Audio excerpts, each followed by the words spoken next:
Don't know. No clue. That'd be interesting, winning WCS as random. I don't think that's happened in the history of WCS, has it? No, it has not. The only time I know of where people off race, there are two different times I've seen people off race, or know of people off racing competitively, I should say, in a high level tournament. One is, oh dang it. Hopefully my StarCraft doesn't crash. There we go. The first of the two is Scarlet versus Dongrigu during... gosh, what tournament was it? Okay. Well, I don't remember the tournament. Keep that up. And then the other one is that it was either Tasia or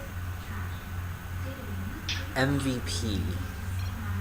Tasia, MVP, or MMA. Basically one of those older Terrans. I'm going to guess that they were asking if Yoda spawned as Terran. Yeah, it looks like it. So that was probably an accident. And I'm guessing the other games he was not spawning as random. Yeah. But the other one... So basically one of these older Terrans, they hated the TVT matchup. So they would play Zerg in competitive tournaments if they were facing a Terran. So my distaste for TVT is not just me. Nathanius likes TVT. He likes the length, he likes the positioning, he likes... Nathanius is weird. But yeah, that's him. I do not share his sentiment. I don't think either of you share his sentiment either. I don't think Kalaris shares his sentiment, who says, the boy... no, I read that one already. Teasers of the posters we got given by Blizzard CS here in Taipei. Oh my gosh, Chinese New Year. There are... these are amazing. Okay, so... IEM Taipei is... oh yeah, Chinese New Year. Anyways, what else did he say? 4 days in Taipei, I guess? Kalaris, weird. Don't always know what he's thinking. He's funny, he gets away with it. Yes, this is true. Alright. Spotting in the top left, the blue Terran seeking to preserve his all-kill TCM Gaming's Yoda.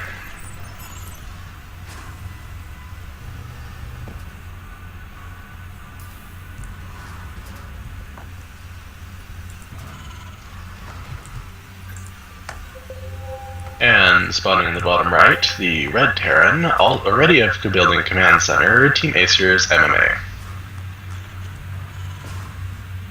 Yeah, so I think MMA has actually opened differently every time. As well, I mean, aside from showing different styles.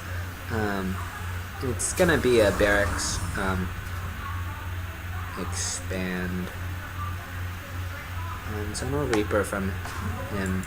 Just, oh no, he did send the Reaper out. He just went into, so it was a Reaper expand. I just missed the, okay, just fast reactor for what I was anticipating. It's good to know. Learning nuances of TVT builds. You got plenty of that today.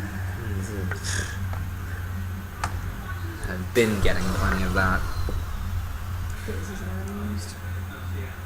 Daisy's never been used. Or Tootsie. As my mother been calling her. So full base saturation at his main for Yoda. He's gonna start oversaturating so he can build his command center.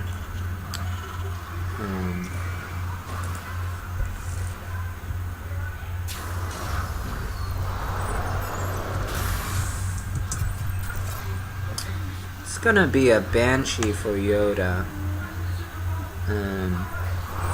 Raven follow up, so he won't die to his own build.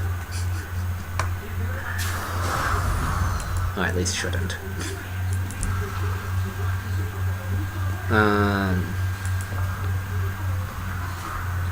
Missile turrets going down at the correct time to defend against that, so... Okay, that's another thing I will talk about. In terms of when you play any matchup, you should expect that your opponent has certain windows that they're supposed to be able to do things by a certain time. For example, the Banshee can get there by 7 minutes. So if your build does not have some form of detection against a Terran player by 7 minutes, what are you doing? Alternatively, if you don't think you can get detection in that time, and it's a TVT, you can use Widow Mines and scans to ward it off. Widow Mines, scans, and Marines. But that takes a lot more work. So it is simpler to just get those 3 missile turrets, 1 in each mineral line and 1 protecting your production, by the 7-minute mark. The 1 in your production can get there like 7:30, that's okay. Because unless you're at their level. If you're at their level, you need it up already. And basically the reason why is because at the lower levels, it will probably be late.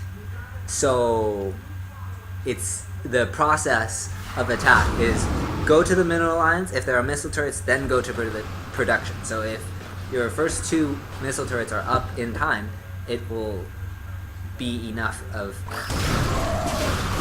a delay. It's going to clear that out.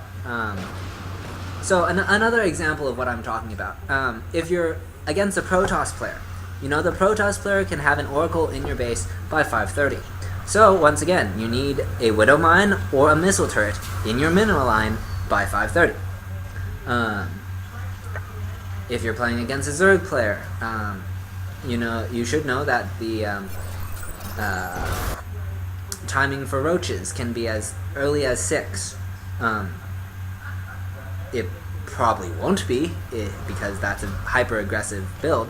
But if they open with a 13 pool, then you know there's that potential for the 6-minute roach time, or 7 or 8 minutes. So from 6 to 8 minutes, roaches can come in anywhere from 7 to 9 roaches, depending on what time they hit. The later they hit, the more roaches there will be.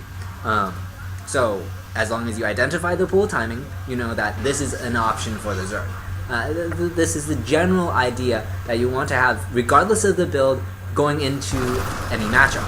You want to identify what the potential opportunities for harassment are in the early and mid game, and build to just be safe against them. Provided you're playing your standard macro game.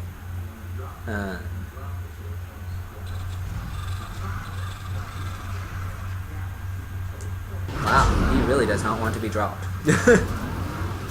Widow Mine and 3 missile turrets in the traditional drop path.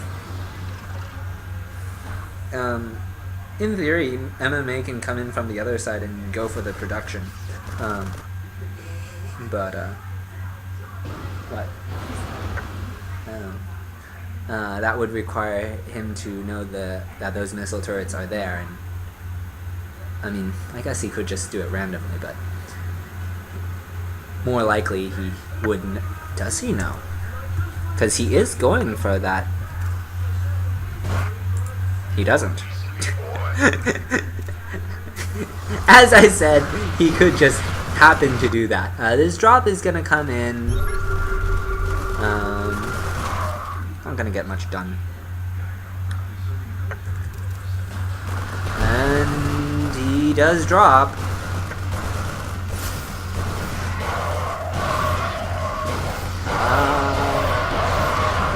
looking decent for MMA. Oh wow, that was... How did he clean that up so well?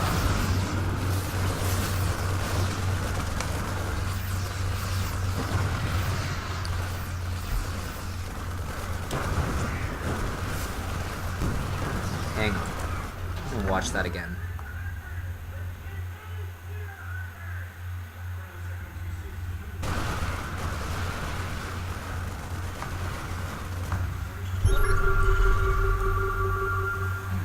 So MMA scans, he knows the army is out of position. He drops. His siege tanks siege up.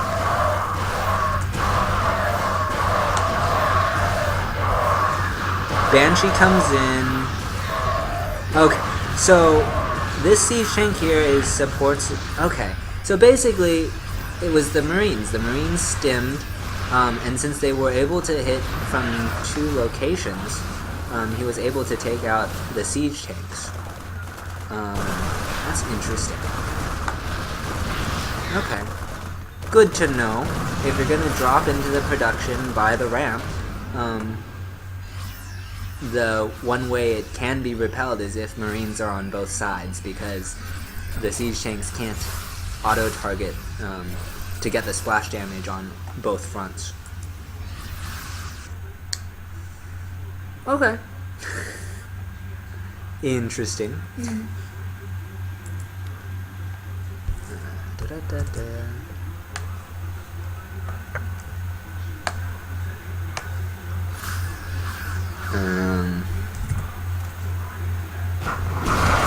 So MMA knows the position of Yoda's army. Yoda scans and sees, okay, you're there. Yoda has the superior tank count. So this, because of that first fight, this is a nice concave for MMA, but I fear there's just too many siege tanks from Yoda. He cleans up the Marines. Oops. Bad observing on my end. But you guys get the point.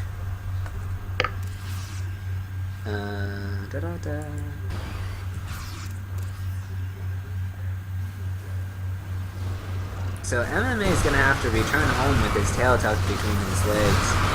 His third is not up yet. I mean, it's complete, but it's not in place and not mining. I mean, Yoda is transferring probes now, so it's not like Yoda has a significant advantage in that regard. Good spread from MMA. He is going to be able to hang a lot of this up, but Yoda still has more siege tanks. So that's good for Yoda. Yoda sees where the progress of the third. He knows he's has a slight economic advantage and a slight army advantage, so he's gonna go for a drop, I guess. Let's see. MMA is unaware of this drop so far. The scan goes down. The drop comes in. Good positioning on those first 3 siege tanks. It basically secures his other 2 siege tanks. Basically, everything is locked into position. This will get overrun at a very... No, it won't. There's too many Marines. So Yoda is still... Yeah, that's game. MMA didn't have enough Marines to clean that up with good siege tank positioning. Thoughts? Rather impeccable defense from Yoda. Yeah. His Marines were on both sides, so he was able to handle that drop very nicely. Even though he didn't see it until it was in his base. So, well done there. Yeah.